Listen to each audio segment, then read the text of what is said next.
President Muhammadu Buhari last Monday traveled out of Nigeria to take part in an investment summit and perform the religious rite of Lesser Hajj in Saudi Arabia.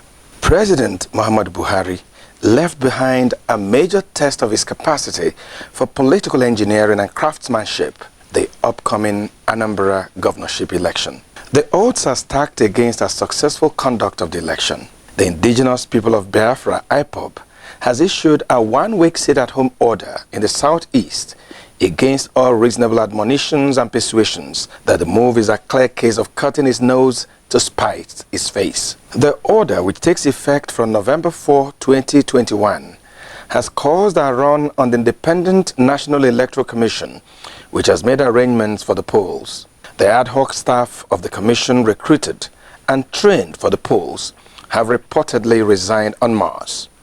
The staff resigned for fear of their safety because IPOB has deployed force and threat to life to extract compliance to the orders on previous occasions. The Ohaneze Ndibo, the Igbo socio-cultural group, has attempted to wade into the crisis opposing the IPOB sit-at-home order. Ohaneze's objection seems to be achieving as much as the feeble and uncoordinated voices of the Southeast political leaders. IPOB counts their positions as inconsequential, if not a betrayal.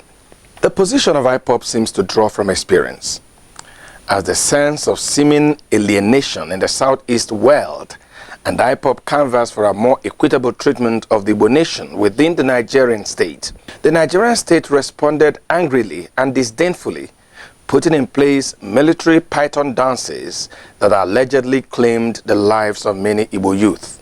The contribution of Igbo political leaders to resolve the ensuing crisis was to distance themselves from IPOB, cast out its leadership, and seek individual political benefits from the federal authorities.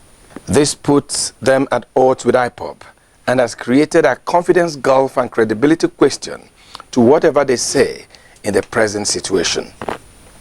The Igbo nation is now in quandary. That quandary is the hard place on which the Anambra election is about to fall. The question is, who will call IPOB to order? There is a conspiracy theory which says that it is in fact state actors who do not want the Anambra election to go well or even hold at all.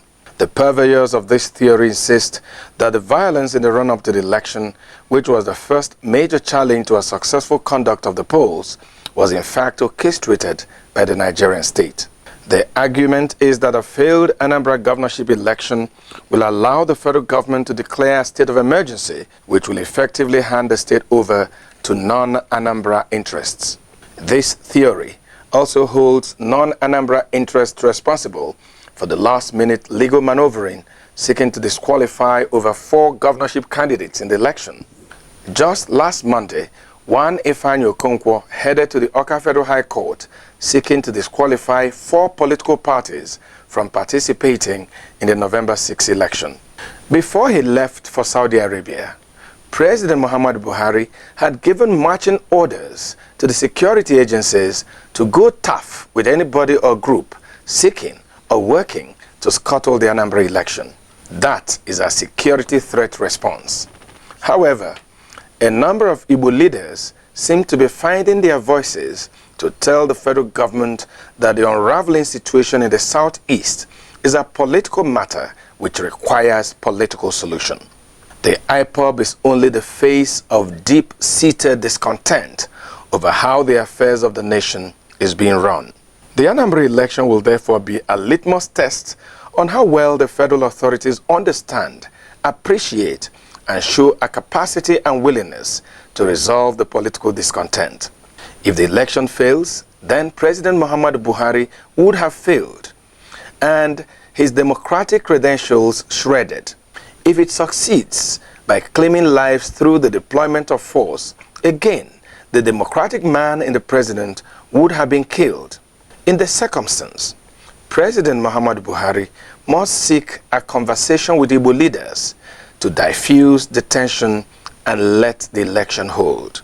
That conversation should address the continued detention of Nnamdi Kanu and the way forward. Time is of essence.